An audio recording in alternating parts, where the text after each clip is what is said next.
Amigos, irmãos, companheiros, amigas, irmãs, companheiras, gente das comunidades eclesiais de base, do movimento de trabalhadores cristãos, do movimento de adolescentes e crianças, da Rede Celebra, gente querida do Brasil todo, da Itália, da França, da Alemanha, da Holanda, de Portugal, da Espanha.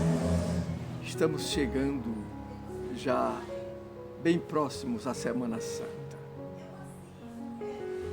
Quinto domingo do tempo da Quaresma. Olá, gente querida, mais uma vez juntas para a gente refletir um pouco sobre a Boa Nova, segundo a ótica da classe trabalhadora. Sempre uma saudação a quem está perto, a quem está longe, em outros estados, em outros países, sempre com a gente nessa nossa caminhada. Quinta semana da Quaresma, quinta semana desse momento em que a gente faz um grande retiro, mas não um retiro que se afasta, mas um retiro que vive esse momento, que reflete sobre a nossa comunhão dentro das vicissitudes da vida, dentro da nossa realidade. A gente saúda você, lembra que você pode fortalecer isso tudo que a gente faz aqui enquanto TV MTC, curtindo, compartilhando e quando puder, quiser, também contribuir com este Pix. A gente sempre fala, isto não é um condicionante, fazer o Pix, ver o vídeo, curtir, compartilhar. Isso é um momento ou outro em que a gente pode se associar a esta campanha de manutenção deste canal e aí a gente pode fazer isso. Mas o importante é a gente continuar juntas, refletindo, divulgando mais entre os nossos irmãos e irmãs.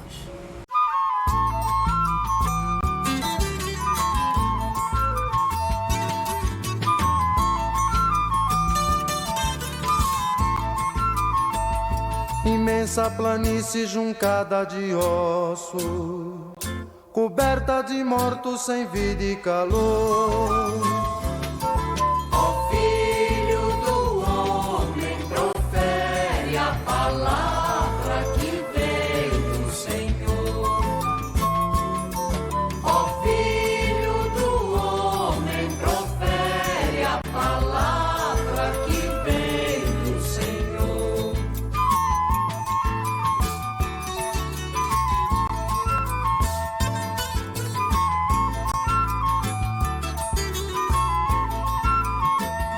Os ossos tão secos, é morta a esperança.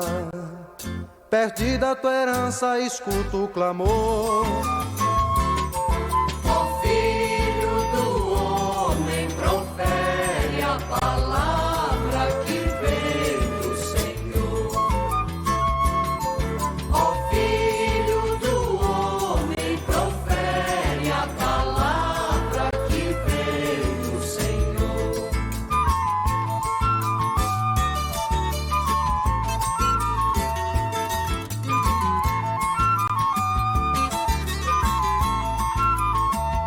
O sopro da vida reentre nos ossos.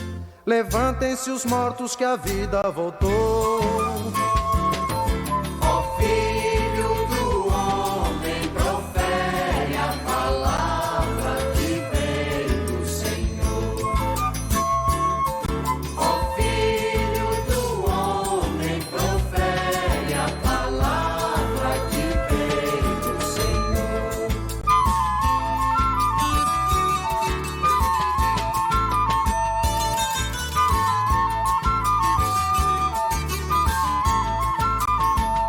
O espírito meu em vós eu porei, dos túmulos saireis que a vida voltou. Ó Filho do homem, profere a palavra que vem do Senhor. Ó Filho do homem, profere a palavra que vem do Senhor.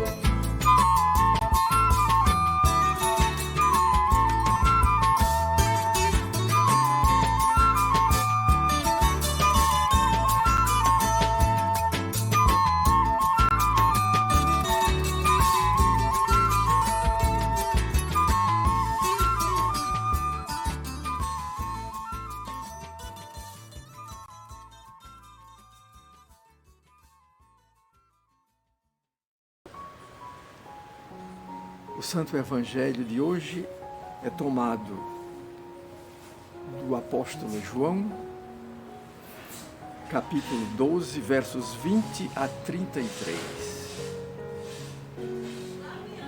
O Senhor esteja com vocês. Evangelho de nosso Senhor Jesus Cristo, segundo João. Entre os que tinham subido a Jerusalém para adorar a Deus durante a festa, havia alguns gregos. Eles se aproximaram de Filipe, aquele que era de Betsaida da Galileia, e lhe pediram, dizendo: Senhor, queremos ver Jesus. Filipe falou com André, e os dois foram falar com Jesus. Então Jesus respondeu-lhes, dizendo: Chegou a hora em que o Filho do Homem vai ser glorificado. E eu garanto a vocês, se o grão de trigo não cair na terra, não morrer, ficará sozinho, mas se morrer, produzirá muito fruto. Quem tem apego à sua própria vida vai perdê-la. Quem despreza a própria vida neste mundo vai guardá-la para a vida eterna. Se alguém quer servir a mim, que me siga. E onde eu estiver, aí também estará o meu servo. Se alguém serve a mim, o Pai vai honrá-lo. Agora estou interiormente perturbado e o que vou dizer? Pai, salva-me desta hora. Mas foi por causa disso, para esta hora que eu vim. Pai, glorifica o teu nome. Então veio do céu uma voz: eu o glorifiquei e vou glorificá-lo novamente. A multidão aí presente ouviu a voz e achava que tinha sido um trovão. Outros diziam: foi um anjo que falou com ele. Jesus disse: essa voz não se manifestou por causa de mim, mas por causa de vocês. Agora é o julgamento deste mundo. Agora o chefe deste mundo vai ser posto para fora. E eu, quando for levantado da terra, atrairei todos a mim. Jesus assim falava para indicar a morte com que iria morrer. Palavra da salvação.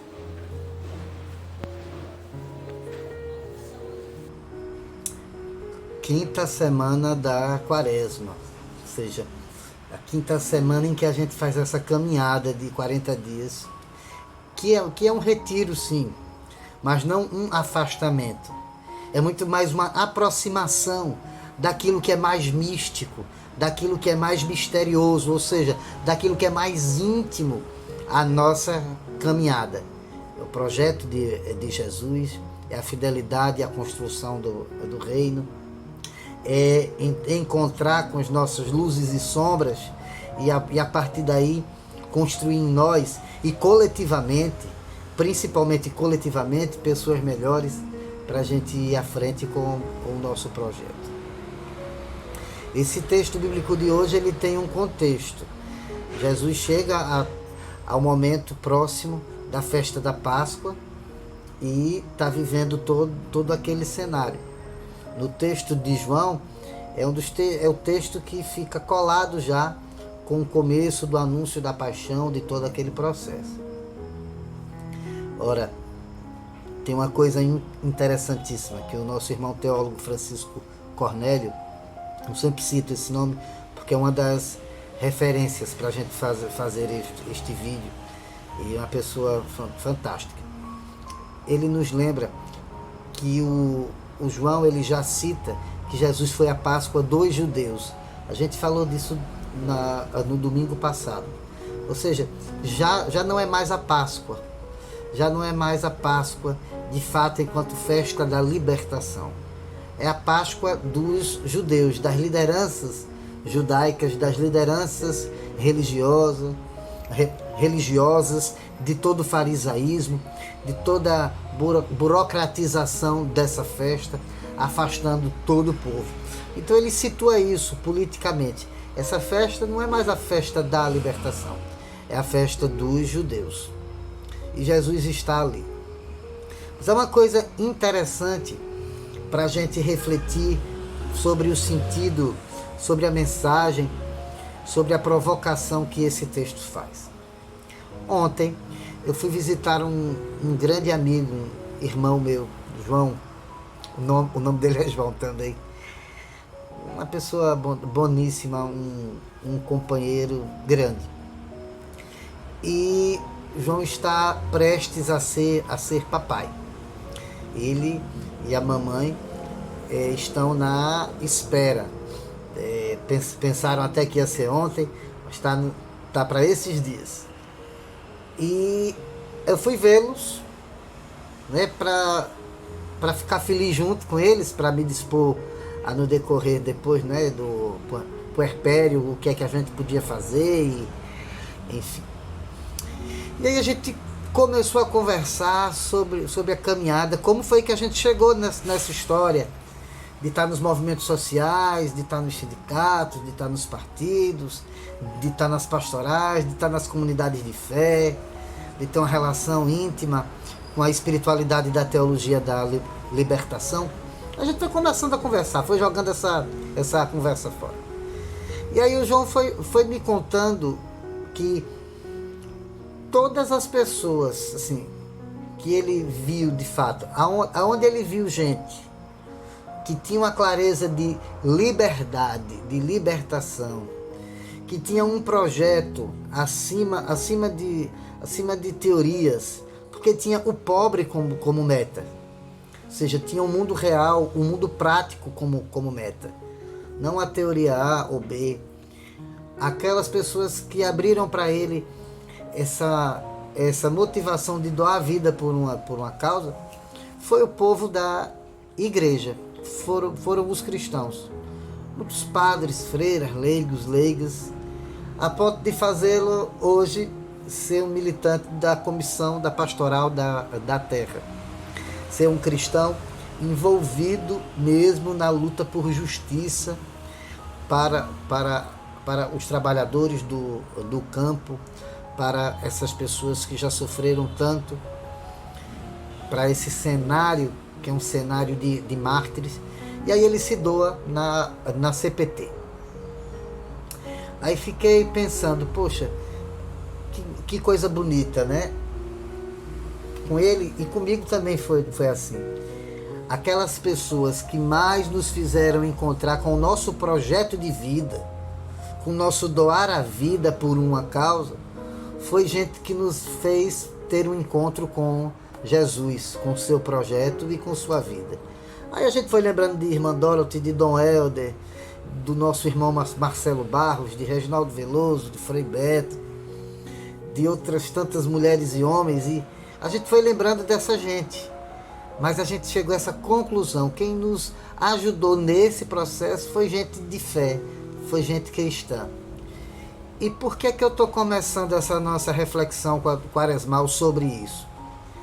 É porque eu penso que o texto bíblico de hoje, ele nos está dizendo isso.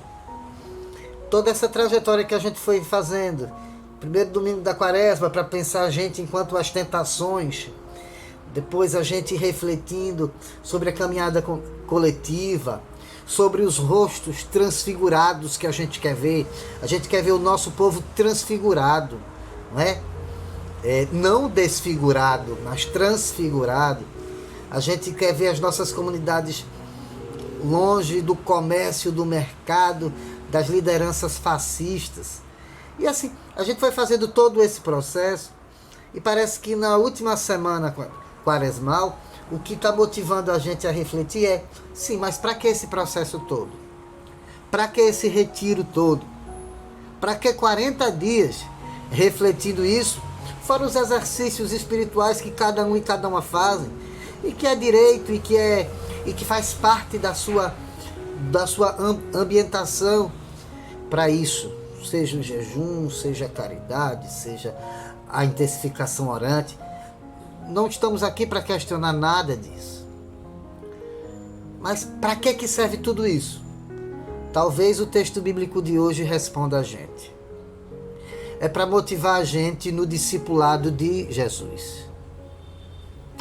Aí vem a segunda parte. O que é ser discípulo e discípula de Jesus? Respostas são múltiplas, são variadas, e uma boa parte delas são corretas. É para seguir a Jesus, é para seguir na caminhada, é para estar perto dele, é para construir pontes, é para reconciliar esse mundo com Deus. Respostas são múltiplas, são variadas. Mas a resposta que o texto bíblico de hoje nos dá sobre o que é ser discípulo de Jesus é promover encontros das pessoas com Jesus. Alguns gregos, voltemos para o texto bíblico, alguns gregos foram para a festa da Páscoa. Certamente alguns gregos que simpatizavam com essa liturgia e tal.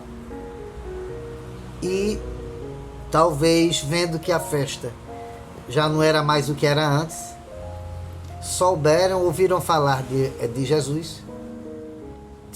Isso mostra do alcance que Jesus teve, da sua palavra até onde chegou. E aí encontraram com um discípulo de Jesus e pediram para ver Jesus, né?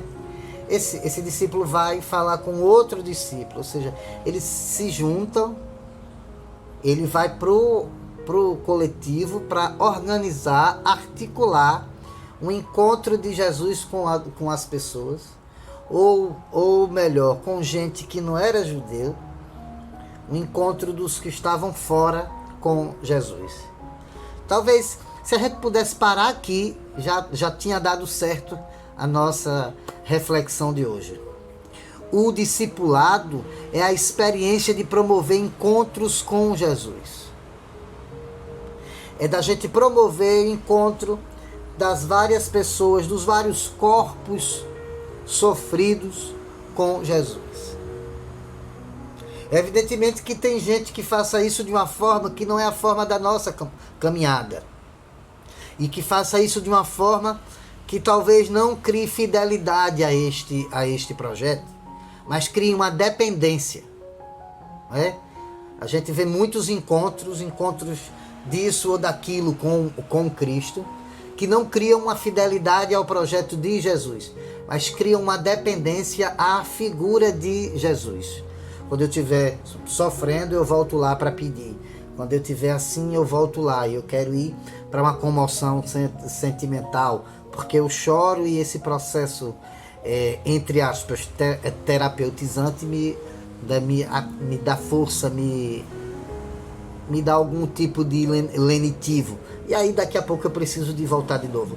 Então, o encontro com Jesus que a gente precisa fazer é um encontro que crie fidelidade ao seu projeto, não dependência à sua figura. E o texto começa assim, com discípulos promovendo o encontro entre os de fora com Jesus. A gente não está falando aqui de conversão a um rito, a uma instituição religiosa, mas de um encontro com Jesus, com o seu projeto, com pessoas que adiram ao seu projeto, não unicamente às instituições religiosas. Talvez esse seja o grande mote desse texto sobre o que é ser discípulo e discípula de Jesus. Talvez aquilo que se segue possa ser um pouco para nós assustador para um primeiro encontro. Jesus começa a narrar que vai sofrer, que vai morrer, que a hora está chegando. Lembrem que no livro de João, toda a carga teológica desse livro está voltada para essa hora, né? Se chegou a hora ou não. E ele diz que agora chegou. E aí ele narra isso, narra poeticamente, narra deixando claro qual é o compromisso, mas narra com um teor implícito de esperança, de vida mística tão forte que a gente vai precisar de uma semana inteira. Eu já estou dando essa dica, de uma semana inteira para todo dia ir relendo esse texto com muita calma, pegando versículo por versículo com muita calma para isso. Porque Jesus, nesse texto, ele mostra para a gente que a teologia sacrificial que algumas pessoas fazem, ela cria aquilo que a gente falou, ela cria essa dependência à figura de Jesus e não fidelidade ao seu projeto.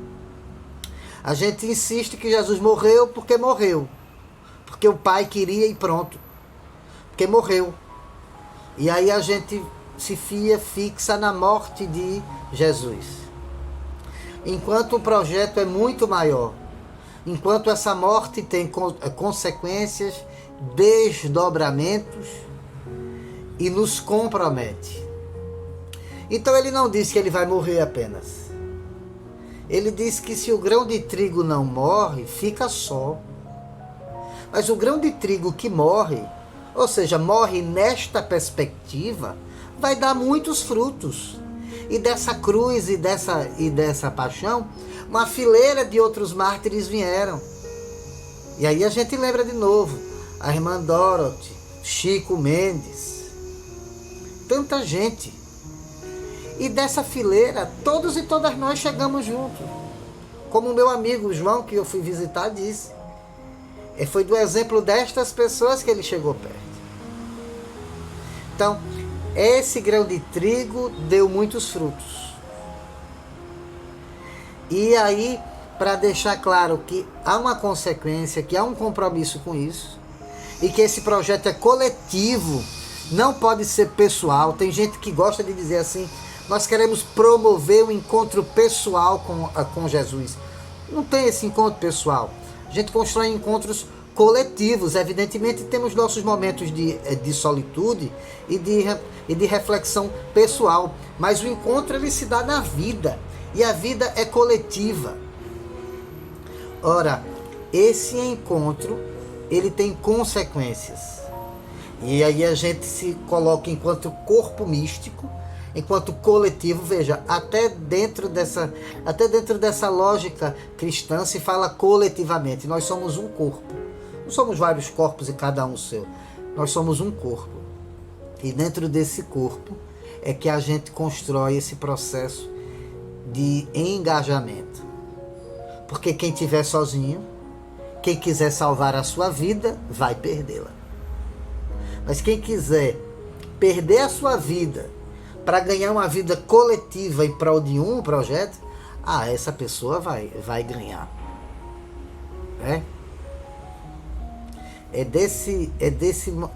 Isso nos lembra a nossa irmã Margarida Maria Alves, outra mártir que vai nas fileiras dessa mesma cruz, que dizia que preferia morrer do que perder a vida. Porque a vida é coletiva. Morrer, só ela ia morrer enquanto corpo, mas a vida é coletiva. Perder a vida, perder a causa, perder este projeto, jamais. Só quem entra nessa lógica de perceber-se enquanto semente, que dá fruto quando cai na terra, é que vai chegar a perceber isso, a entender isso. A gente é gente semente, se a gente for pegar isso como a reflexão desse domingo. Nós somos gente semente. Que as nossas ações coletivas elas caiam na terra para gerar fruto. E o Pai, ali como aquele que conduz a gente presente na história, diz ao Filho justamente isso, que tudo está para além da morte. Então o cristão e a cristã que se fixa na morte de Jesus, evidentemente a gente não pula essa etapa. Mas aquele que se fixa apenas disso, esquece de ouvir o Pai dizendo: eu glorifiquei meu filho e eu o glorificarei. Ou seja, o seu projeto de vida, a luta dos vários irmãos e irmãs na construção daquilo que Deus propõe para a gente, será glorificado sim. Os nossos rostos serão transfigurados pelo projeto de Jesus. Evidentemente a gente está perto desse momento trágico, desse momento político, de assassinato de um homem que dedicou a sua vida ao projeto de seu pai, projeto de justiça, projeto de amor. E é compreensível que mais perto disso, Jesus demonstre a sua natureza, demonstre um pouco daquilo que é a vivência diária com as pessoas e demonstre as suas angústias. No nosso processo de fidelidade, no nosso processo coletivo de encontro com Jesus, também existe angústia. Existe angústia porque a gente entra em conflito, a gente se confronta com as nossas realidades, com as nossas luzes e sombras, mas também com todas as dificuldades que o coletivo enfrenta. Com toda uma lógica do mercado que segrega, que expulsa, que mata, que retira as pessoas de seu lugar, que alimenta a indústria bélica, que produz as guerras, que extermina pessoas, principalmente crianças. Isso tudo confronta a gente, isso tudo nos angustia. Mas a experiência de ouvir nas nossas realidades a voz do Pai dizendo que a nossa luta, que a nossa caminhada será glorificada, ela ajuda a gente, ela motiva a gente a continuar com esse processo. Penso que a gente fica com essa reflexão. O que é que a gente precisa fazer nos nossos espaços? A gente está refletindo durante esse tempo todo sobre o projeto de Jesus e sobre como é que a gente se fideliza, se torna mais fiel a este projeto, se une mais, entra no coletivo, entra no movimento de Jesus. Tendo clareza, consciência deste projeto e da nossa fidelidade a ele, o que é que a gente pode e precisa fazer enquanto discípulos e discípulas? É promover mais encontros de outras pessoas, de outras comunidades com Jesus. Evidentemente que em alguns espaços isso vai ser feito de maneira religiosa mesmo, com a evangelização.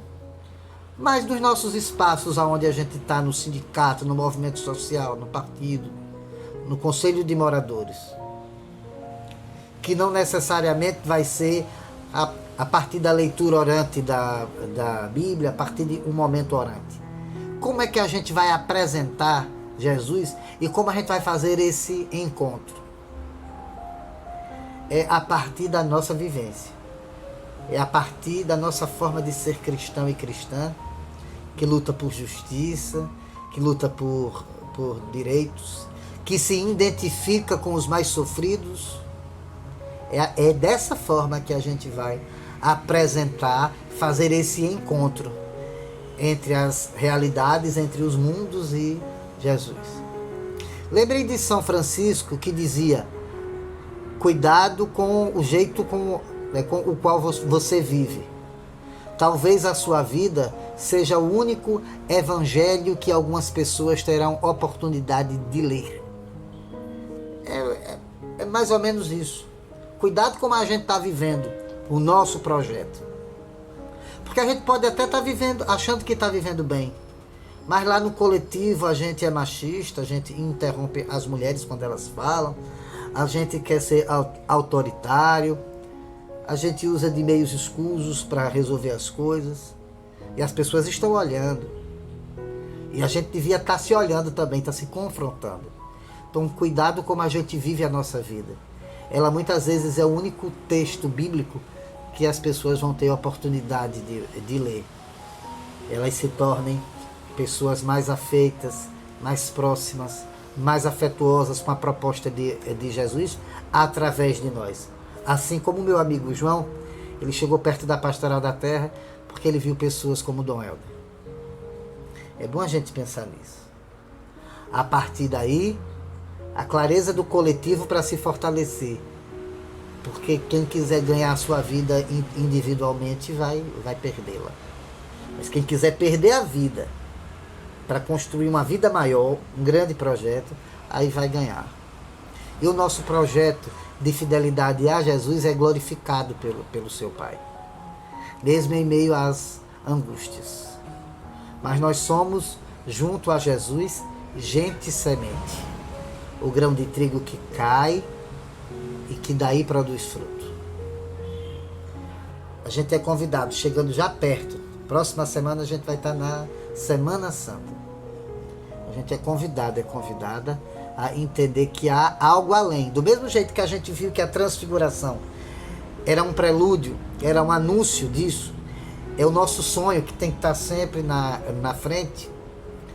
A gente precisa entender a morte de Jesus como fidelidade ao projeto de seu Pai, mas como algo além.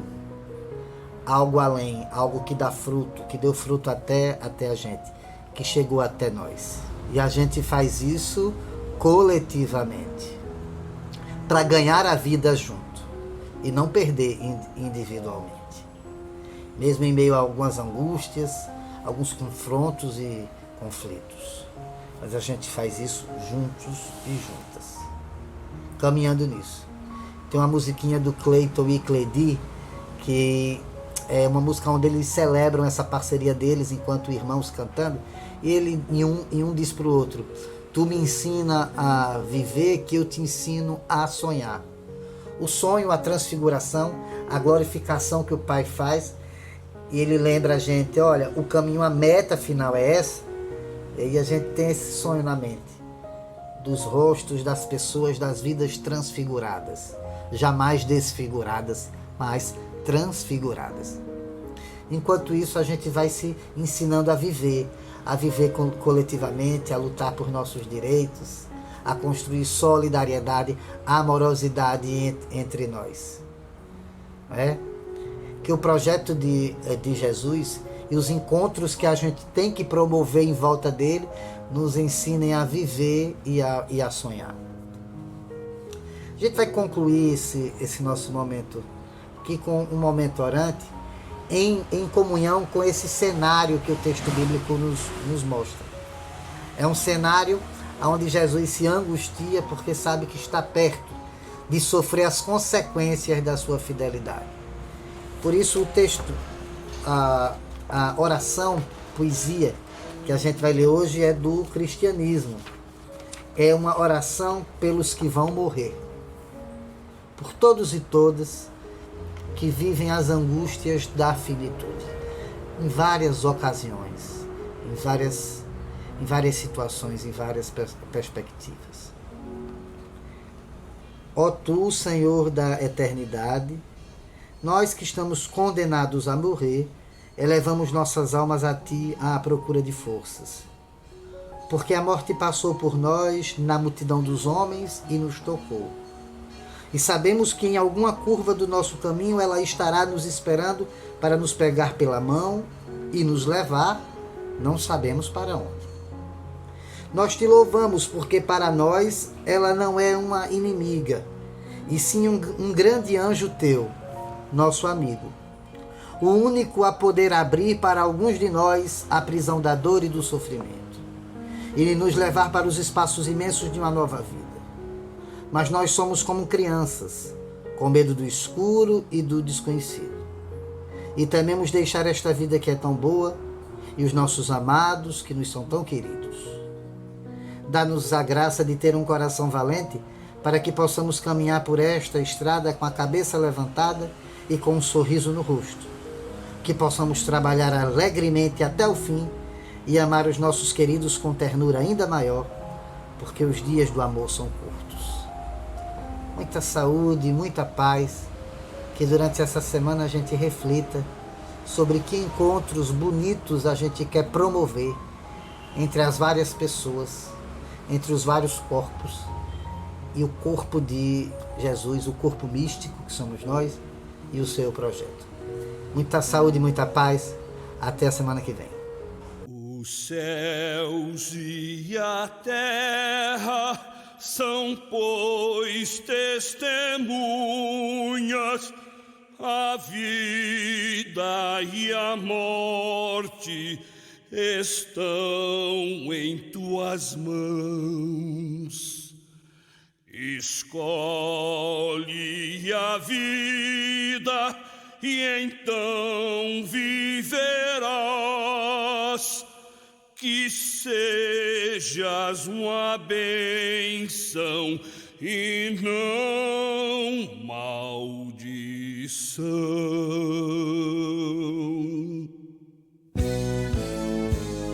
Os céus e a terra são, pois, testemunhas, a vida e a morte estão em tuas mãos.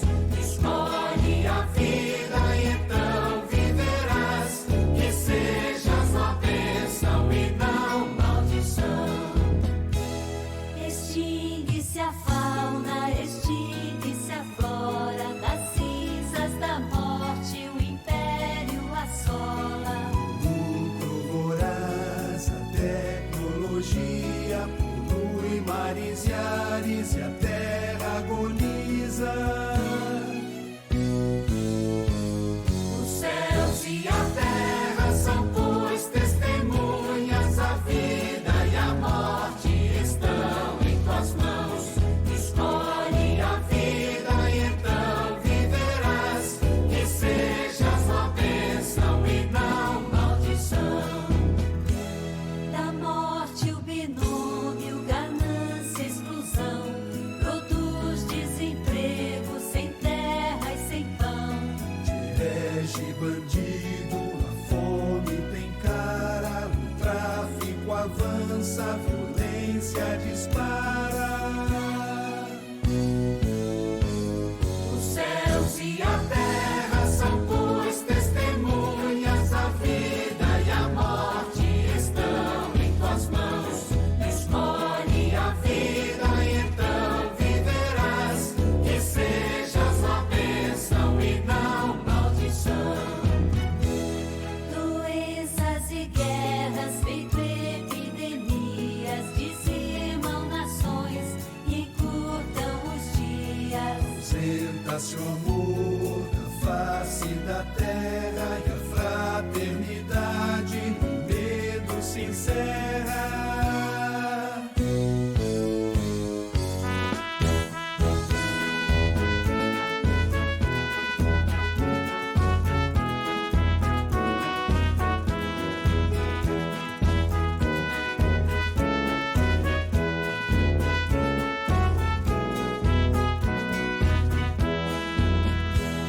Mas eu vi a fonte da vida jorrar do peito de alguém, a vida doar. E quem de vocês de vida tem sede do bem, da justiça, a ele se achegue. Os céus e a terra são, pois, testemunhas, a vida e a morte estão em tuas mãos. Escolhe a vida e então viverás.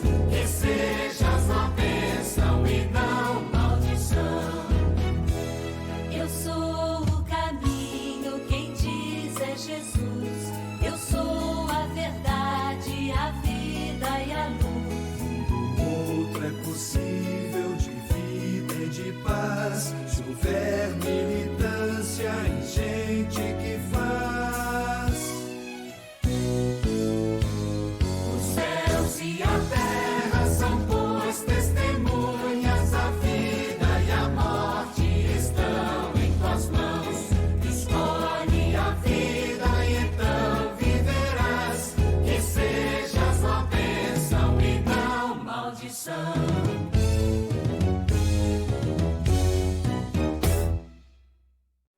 Gostou do que acabou de ouvir, do que acabou de ver?